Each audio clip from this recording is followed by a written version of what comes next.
High কিউটিজ, আমি রিয়া। আর তোমরা সবাই কেমন আছো? আজকের ভিডিওটা কোনো শুটের ভিডিও না। সকাল সকাল উঠে আমি রেডি হইনি আর বাড়ি ফেরার জন্য রওনা দিয়ে দিই। ট্রেনে একটা লম্বা সময় কাটিয়ে আমি চলে আসি বাড়ি, আর বাড়িতে এসে সুন্দর করে আমি রেডি হইনি। তারপর আমি আর আমার ভাগ্নে মিলে চলে যাই প্রসাদ খেতে, আর প্রসাদ খেয়ে চলে আসি আমরা বাড়ি। আর বাড়িতে এসে দেখি এই মিষ্টি বোনটা চলে এসেছে। ফার্স্টে তো আমি ওর ফটো দেখে ভেবেছিলাম ও আমার থেকে অনেকটাই বড়, কিন্তু আসার পর আমি জানতে পারি যে না, ও আমার থেকে ছোট। ও এবার এইচএস দেবে।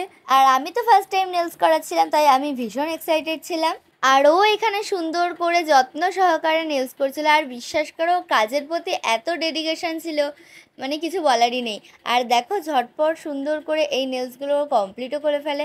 আর তোমরা জানিও তোমাদের নেলসটা কেমন লাগলো। আমার তো ভীষণ ভালো লেগেছে নেলসগুলো। আর তোমাদের যাদের যাদের এই নেলসগুলো ভালো লাগলো তারা কিন্তু অবশ্যই ওর সাথে কন্ট্যাক্ট করতে পারো। তারপর মিষ্টি বোনাটাকে আমি টাটা করে দিই, আর ভিডিওটা আমি এখানেই এন্ড করছি। তোমাদের সাথে দেখা হবে নেক্সট ভিডিওতে। সবাই খুব ভালো থেকো, টাটা।